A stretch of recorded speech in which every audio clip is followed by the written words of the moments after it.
எல்லாருக்கும் வணக்கம். நாம இன்னைக்கு பார்க்க போற விஷயம் ரொம்ப ரொம்ப முக்கியமானது. ஆர்டிஃபிஷியல் இன்டெலிஜென்ஸ், அதாவது ஏஐ உலகத்துல ஒரு மிகப்பெரிய புரட்சியே நடந்துட்டு இருக்கு. ஆச்சரியமான விஷயம் என்னன்னா, இந்த புரட்சியோட மையப்புள்ளியா இந்தியாவும் ஒரு நம்ப முடியாத புதிய டெக்னாலஜியும் இருக்கு. வாங்க அது என்னன்னு விரிவா பார்க்கலாம். முதல்ல இந்த விஷயத்துல இருந்து ஆரம்பிப்போம். கொஞ்ச நாளைக்கு முன்னாடி சீனால இருந்து ஒரு வீடியோ வந்துச்சு. பாத்தீங்களா? சும்மா சொல்லக்கூடாது, உலகத்தையும் மிரட்டிட்டாங்க. மனுஷங்கள மாதிரியே இருக்கிற ரோபோக்கள் அவ்வளவு துல்லியமா குங்ஃபு கத்துக்கிட்டு இருக்கு. யோசிச்சு பாருங்க, கொஞ்ச வருஷத்துக்கு முன்னாடி தத்தி தத்தி நடந்துட்டு இருந்த ரோபோக்கள் இப்போ சர்வசாதாரணமா பேக் ஃபிளிப் அடிக்குது. வாவ்! அப்போ நம்ம எல்லாருக்கும் ஒரு கேள்வி வருது இல்லையா? இந்த பிரமிப்பான வளர்ச்சி எங்க போய் முடிய போகுது? இதுக்கு பின்னாடி இருக்கிற டெக்னாலஜி என்ன? நிஜமாவே இது வெறும் ஆரம்பம் தானா? அப்போ இதோட ஃபியூச்சர் நினைச்சு பார்க்கவே முடியாத அளவுக்கு இருக்குமே. இந்த கேள்விக்கான பதில் தான் பிசிக்கல் இன்டெலிஜென்ஸ். ரொம்ப சிம்பிளா சொல்லணும்னா, ஒரு சூப்பரான ஏஐ மூளைய ஒரு நல்ல திடகாத்திரமான உடம்போட சேர்க்கிறது தான் இது. அதாவது ஏஐ இனிமே வெறும் சாஃப்ட்வேர் மட்டும் இல்ல, அதுக்குன்னு ஒரு உடம்பு கிடைச்சு நம்மள மாதிரி இந்த உலகத்துல வேலை செய்ய ஆரம்பிச்சா எப்படி இருக்கும்? அதுதான் பிசிக்கல் இன்டெலிஜென்ஸ். சரி, இதுக்கும் நாம இப்போ யூஸ் பண்ற ஏஐக்கும் என்ன வித்தியாசம்? இங்க பாருங்க, நாம வழக்கமா சொல்ற ஆர்டிஃபிஷியல் இன்டெலிஜென்ஸ்ங்கிறது ஒரு சாஃப்ட்வேர். அதாவது அது ஒரு மூளை மாதிரி கிளவுட்ல எங்கேயோ இருக்கும். ஆனா இந்த பிசிக்கல் இன்டெலிஜென்ஸ் அப்படி இல்ல. இது மூளையும் உடம்பும் சேர்ந்த ஒரு காம்போ. இது நிஜ உலகத்துல இறங்கி வேலை செய்யும், நம்மள மாதிரி. ஒரு பக்கம் சீனாவோட ரோபோக்கள் உலகத்தையே கலக்க தயாரா இருக்கு. அதே சமயத்துல இத பத்தின ரொம்ப முக்கியமான ஒரு உலகளாவிய விவாதம் நம்ம இந்தியால நடந்துட்டு இருக்கு. அதுதான் உலக ஏஐ உச்சி மாநாடு. வாங்க அத பத்தி கொஞ்சம் டீட்டெயிலா பாப்போம். ஆமாங்க, 2026ஆம் வருஷம் இந்த வருஷத்தை நல்லா ஞாபகம் வச்சுக்கோங்க. ஏன்னா 4வது உலக ஏஐ உச்சி மாநாடு இந்தியால தான் நடக்க போகுது. இது சும்மா ஒரு மீட்டிங் இல்ல, நம்மளோட ஃபியூச்சரையே தீர்மானிக்க போற ஒரு மெகா நிகழ்வு.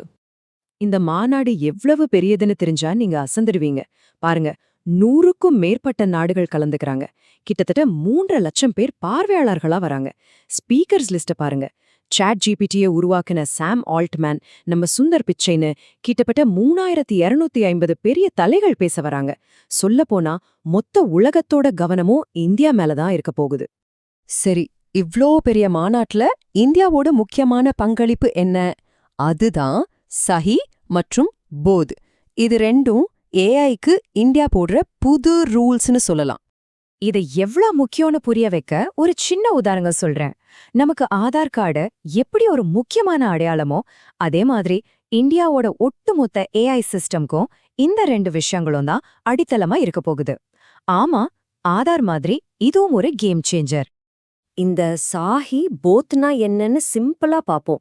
சாஹிங்கிறது ஒரு ரூல் புக் மாதிரி. ஹெல்த் கேர்ல ஏஐய எப்படி பாதுகாப்பா தர்மப்படி பயன்படுத்தணும்னு இது சொல்லும். இன்னொரு பக்கம் போத்துங்கிறது ஒரு டெஸ்டிங் கிரவுண்ட். நம்ம உருவாக்குற ஏஐ மாடல்ஸ் எல்லாம் கரெக்டா வேலை செய்தான்னு நிஜ டேட்டாவை வச்சு டெஸ்ட் பண்ணி பார்க்குற இடம் இது. சாஹிய இன்னும் கொஞ்சம் விரிவா பார்ப்போம். இதோட முழு பெயர் strategy for artificial intelligence in health care for India. இதோட முக்கிய வேலையே மருத்துவத்துறையில ஏஐ பயன்படுத்தும் போது அது பாதுகாப்பானதா, சரியானதா, ஆதாரத்தோட இருக்கான்னு செக் பண்றதுதான். ஒரு மாதிரி சேஃப்டி கைடுன்னு வச்சுக்கோங்களேன். அடுத்தது பியூடி, அதாவது benchmarking open data platform for health AI. இது ஒரு பிளாட்ஃபார்ம். இங்க தான் நம்ம உருவாக்குற ஏஐ மாடல்களை எல்லாம் நிஜமான டேட்டாவை வச்சு டெஸ்ட் பண்ணி பார்ப்போம். இதனால என்ன நன்மைனா, தப்பான ஆபத்தான ஏஐ மாடல்ஸ் மக்கள் பயன்பாட்டுக்கு வர்றத ஆரம்பத்திலேயே தடுத்துடலாம். சரி, இதெல்லாம் எதுக்கு இவ்ளோ முக்கியம்? யோசிச்சு பாருங்க. ஏஐங்கிறது ஒரு கார் மாதிரி. அதுக்கு டேட்டா தான் பெட்ரோல். நாம ஊத்துற பெட்ரோல் கலப்படமா இருந்தா கார் என்ன ஆகும்? அதே மாதிரி தான், தப்பான டேட்டாவை ஏஐக்கு கொடுத்தோம்னா அது உருவாக்குற சிஸ்டம் மொத்தமும் தப்பா தான் இருக்கும். இது ஒரு நாட்டோட சிஸ்டத்தையே காலி பண்ணிடும் அளவுக்கு ஆபத்தானது. இந்த சாஹி போத் மாதிரி நல்ல விஷயங்கள் ஒரு பக்கம் இருந்தாலும் ஏஐனால சில பிரச்சனைகளும் இருக்கு. இந்த மாநாட்டுல அந்த மறைக்கப்பட்ட சவால்களை பத்தியும் ரொம்ப ஆழமா விவாதிச்சாங்க. முதலாவதா டீப் ஃபேக்ஸ். இப்பெல்லாம் யார் உண்மையா பேசுறாங்க, யார் முகத்தை வச்சு யாரு பேசுறாங்கன்னே கண்டுபிடிக்க முடியல.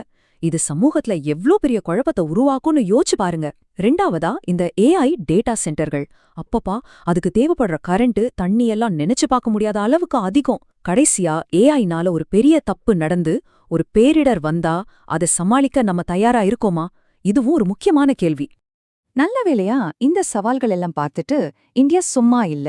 உதாரணத்துக்கு இந்த டீப் ஃபேக் பிரச்சனையை சமாளிக்க இந்தியா 30க்கும் மேற்பட்ட நாடுகளோடு சேர்ந்து ஒரு சட்ட ரீதியான கூட்டணியை உருவாக்கிட்டு இருக்கு. இது ஒரு நல்ல தொடக்கம். இப்போ எல்லாத்தையும் விட முக்கியமான கேள்விக்கு வருவோம்.